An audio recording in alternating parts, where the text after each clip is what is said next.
Welcome back to the channel, guys. Today we're going to be doing something fun, and that is springtime smallmouth fishing with a jerkbait. We're going to talk about a bunch of tips to help you catch more fish on a jerkbait today, so stay tuned and let's get right into it. So for starters, let's just run down a basic jerkbait setup here. It's something that I like to have a little bit of a detailed setup for, just to allow me to catch some more fish, and most importantly, work that bait properly. So I have the Icon top water and jerkbait rod here from Cashin. This is my favorite little jerkbait setup right here, but there's a couple key features on this rod that make it a spectacular jerkbait rod, and it'll work across any brand. So for one, you need a medium power rod. That's gonna make my favorite to use. It has enough tip and enough backbone to set the hook, but it has a lot of give to it, so when you hook those fish on those treble hooks, especially the tiny ones, you're not gonna pull those fish out.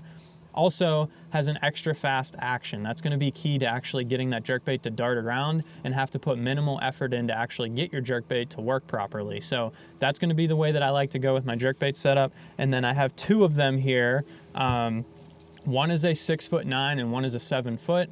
I use the 7 foot just for a little bit longer cast. Really, I got the 6'9" just to work around live scope and like look at fish on live scope doing that. But that's the only reason that I got the 6'9" there, or to keep from hitting the water, but you could use either one. And then both of these have a 7:1 gear ratio reel on it. One's an SLX DC and one is a Shimano Corrado MGL. Truthfully, that does not matter what brand reel or anything like that. Just get something with a fast gear ratio so you can pick that slack up quick. But you're not going to be working the bait with the reel, and we're going to talk about that while we're out there on the water catching some fish with this. Lastly, I got 12-pound test fluorocarbon, straight fluorocarbon on both of these. It's going to give you the best action on your jerkbait and allow it to get down in the water column deeper and stay suspended. That's the key. But we got one little bonus tip here coming in addition to the fluorocarbon that's going to help you get your jerkbait in the strike zone and stay in there longer. So little bonus tip for you. I did it to this bait already. We'll show you how to do it to this bait while we're out there on the water. What I do, I keep in my boat a little spool of lead wire, and I got this from a fly tying shop. You can get it all over the place. You can order it online, whatever. It's just a spool of wire, and it's a lead wire, so it has some weight to it. Instead of what you want with your jerkbait is to suspend in the water, particularly nose down.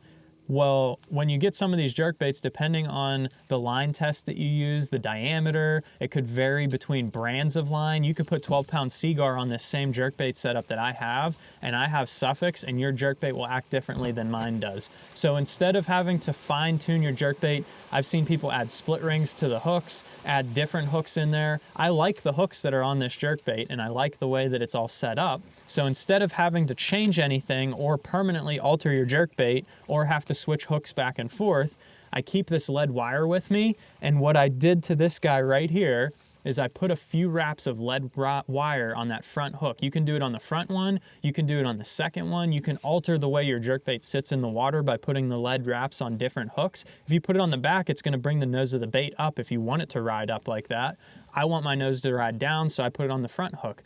That couple wraps of lead wire can get your jerkbait to suspend. You can add more and it'll get it to slowly sink. If the water temperature warms up and your jerkbait starts to do different things, you can take those lead wraps right off and work it differently. So this jerkbait, I was using it in some colder water recently, and that's why I have this added on here. It was slowly floating, not like fast, but ever so slowly floating. So if I was working it and letting it sit for 15 seconds, it was actually starting to come up out of the strike zone rather than stay in it. So a couple wraps of lead wire and I could get it to either suspend or even slowly sink, and you can get it down deeper to fish and do all different kinds of stuff like that. So I really love to keep this lead wire in the boat with me. It's super cheap. It's like $4 a spool. It'll last you a long time, and you can put it on and off your treble hooks and it'll stay on there. You can fish. It won't mess up your hookup ratio, any of that stuff, and you can change your jerkbait on the fly. So we're gonna have to do it to this guy right here to make sure he fishes properly today.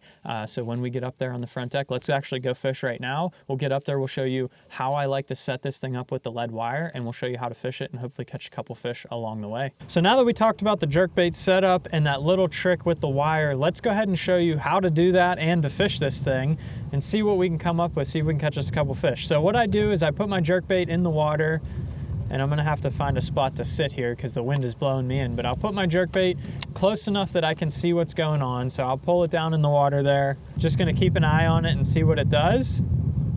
So I pulled it below the surface. I'm sitting here, I'm watching it.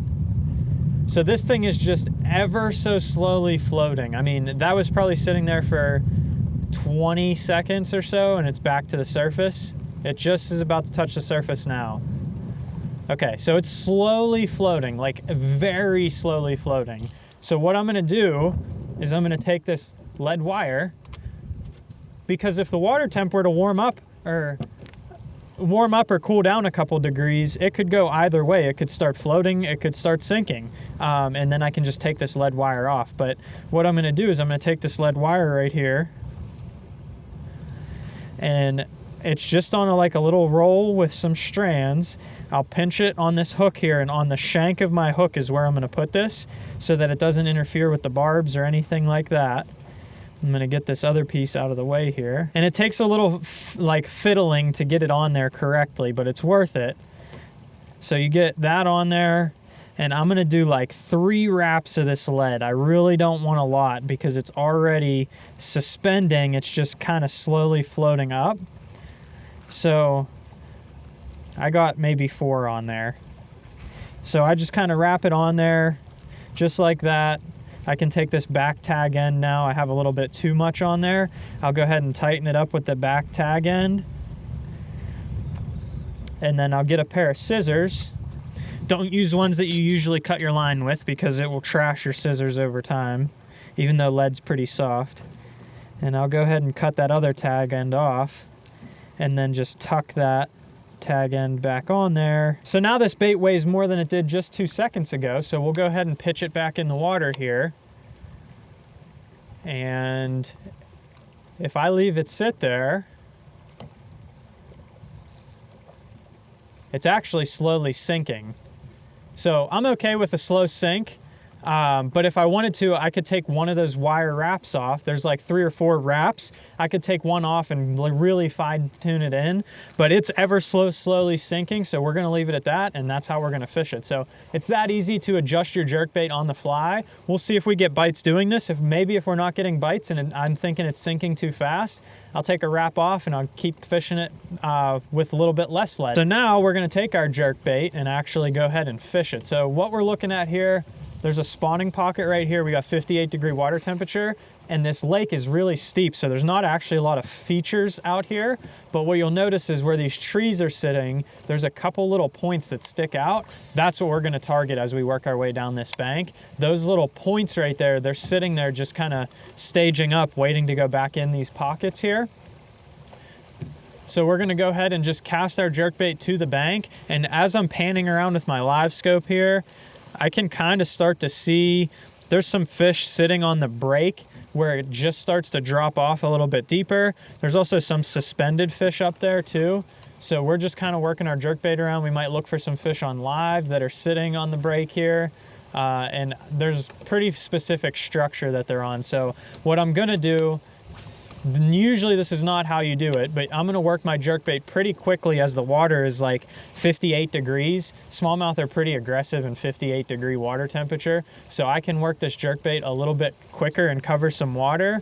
And if I don't get bites on this junk bank, when I get up to like one of those really good points up there, that's when I'm gonna slow down and really let that jerkbait sit there. Or like this tree that's coming up in the water up here, that's when I'm really gonna work this jerkbait properly. And try and get a bite. So there's this big tree in the water. What I'm gonna do is I'm gonna throw my jerkbait right next to it, reel it down just a little bit, and then I'm gonna twitch it, but just with the rod. I'm not gonna use the reel to move the bait whatsoever. And then I'll reel up my slack and give it some twitches again. And then I'll let it sit. Give it a couple more twitches. I like it just a twitch pause. I try to keep it the same almost all the time. You can use it however you want. If you want 3 twitches, 1 twitch, you can do whatever you want with a jerkbait. That's the nice part about it. One fishing, you can do whatever you want and you can still catch fish. But you can make it your own however you want to do it. But just make sure you're not moving that jerkbait with the reel. So you'll notice when I have this thing in the water out here, when I got it down in the water, I'm reeling, but I'm pulling up slack. As soon as I'm tight with that bait, I'm hitting it with the rod. I almost take my hand off the reel and twitch it just so that I'm not pulling the bait with the reel so that it's not going in a straight line. It's darting when I'm twitching it. because I've pulled all the slack out of the line, but not the bait. I know there's fish here.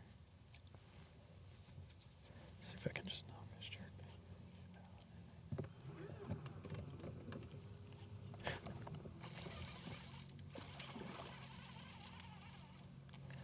That one ate it on the paws. That was awesome.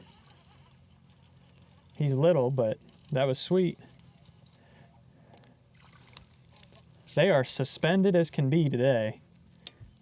As soon as that wind calmed down, they just sitting up there suspended. I don't know what they're doing, but he grabbed that on the paws, ate it so good. We're gonna get him off and we're gonna get back in there and try and get us another one.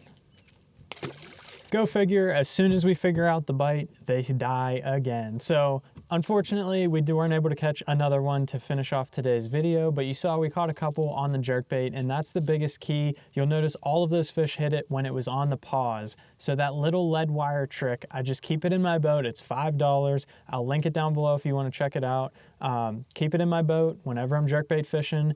If I need a little more weight, I can add it. If I need to take some off, it's very easy to just peel this off, and I can catch as many fish as I need when I'm fishing a jerkbait and get it to sit where I need it to in the water column. So if you enjoyed today's video, leave a like down below. Make sure you hit that subscribe button so you don't miss any more of my fishing videos coming up. If you'd like to see another jerkbait video, go ahead and check this one out right here, talking all about the gear you need and everything you need to know about a jerkbait. Thanks for watching.